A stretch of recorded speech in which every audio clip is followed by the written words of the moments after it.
ओम शांति। ओम शांति।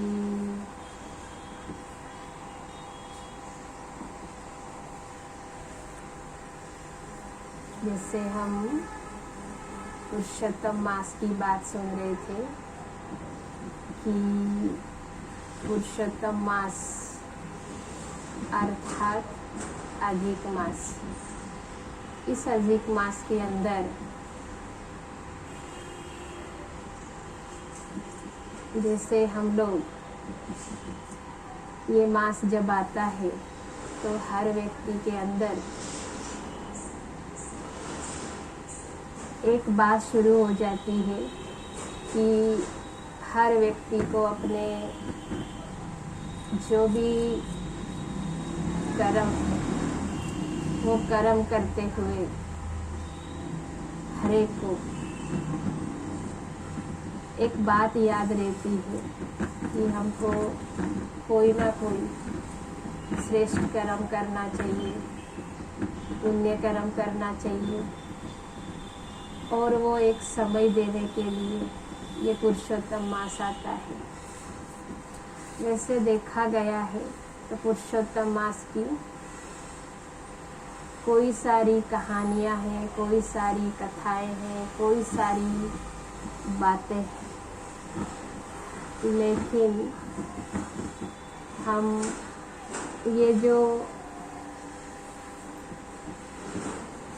भौतिक बातें अर्थात फिजिकल बातें जो हमने आधार बनाया है, जैसे पूजा करना, व्रत करना, व्रत अर्थात उपवास करना,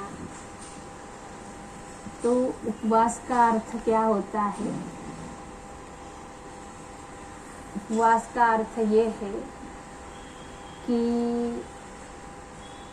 उसमें दो बातें हैं, एक उप प्लस वास।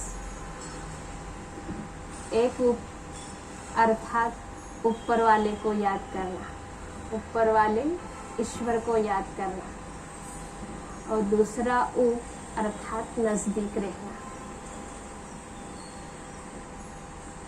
वास अर्थात पास में रहना। तो ये उपवास शब्द कहाँ से आया कि परमात्मा की जो याद है वो हमको निरंतर बनी रहे, इसके लिए भक्ति मार्ग में इसका आधार लिया गया। अब ये उपवास कहाँ से शुरू होता है? ये एक पारंपरिक कथा है और उसमें एक बनिया है। वो बनिया अपने दुकान के ऊपर 24 घंटा वहाँ रहता है, अपने कार्य में बिजी रहता है। तो कार्य व्यवहार में बिजी होने के कारण हर व्यक्ति को एक ही बात याद आती है कि हम ईश्वर को याद करने के लिए समय नहीं दे पाते हैं। हर व्यक्ति यही कहता कि हम ईश्वर को समय नहीं दे पाते, हमारे पास ईश्वर को याद करने के लिए टाइम ही नहीं है। तो जैसे ही बनिया समय हो जाता है और भोजन के लिए घर जाता है, घर जाने के लिए निकलता है, उतने में क्या होता है कि एक महात्मा अपने सामने होता है। महात्मा जी को बनिया बोलता है, आओ महात्मा जी, भोजन का समय हुआ है तो हम लोग भोजन कर लेते हैं। महात्मा जी भी बनिया के साथ भोजन के लिए बैठते हैं और ऐसे दोनों का भोजन का समय पूरा हुआ। भोजन का समय जैसे पूरा होता है तो महात्मा जी ने बनिए को कहा कि खाना खाने का जो समय है वो कितना? बोले आधा घंटा। तो हम कितने बार दिन में खाना खाते हैं? तो बोले 3 बार। 3 बार खाना खाते, सवेरे, दोपहर और शाम। तो आधा आधा घंटा देना हो गया।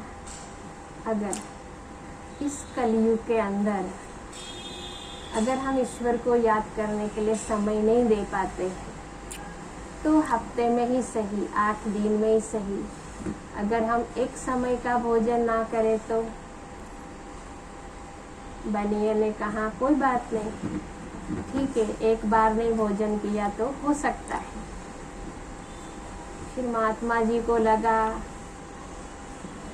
अगर एक हफ्ते के अंदर 2 बार भोजन नहीं किया तो कहा कि ये भी हो सकता है, मतलब हफ्ते के अंदर हम 1 घंटा ईश्वर को याद करने के लिए समय दे सकते हैं। तो ये जो बात बनिए से शुरू हुई कि जैसे पहले उन्होंने बोला कि आधा घंटा हम दे सकते हैं, मतलब हफ्ते में 1 बार हमने उपवास करना चाहिए। फिर पूछा हफ्ते में हम 2 बार कर सकते हैं, हाँ 2 बार भी कर सकते हैं। तो इसलिए लोगों ने क्या समझा कि हफ्ते में 2 दिन उपवास रहना चाहिए, और उपवास रहने के लिए ये एक हेल्थ के लिए भी अच्छा है। जैसे भौतिकता है तो हेल्थ के लिए अच्छा है कि अगर हम अपने शरीर को तंदुरुस्त रखना चाहते हैं, स्वस्थ रखना चाहते हैं, तो कोई व्यक्ति इस उपाय को अपनाते हैं कि हफ्ते के अंदर 2 बार उपवास रखना। और दूसरी बात ये हो जाती है कि आधार लेने के हिसाब से परमात्मा की भी याद हो जाती है। तो ऐसे यहाँ से क्या हुआ कि ये उपवास यानी कि ऊपर वाले की याद में रहना है, लेकिन भौतिकता भी ये हो गई फिजिकल रूप में कि हमको इस प्रकार से हम भगवान का साथ ले सकते हैं और अपने जीवन में पुण्य कर्म कर सकते हैं। बस आज यही हम स्टॉप करते हैं और फिर आगे की बातें जारी रखें। ओम शांति।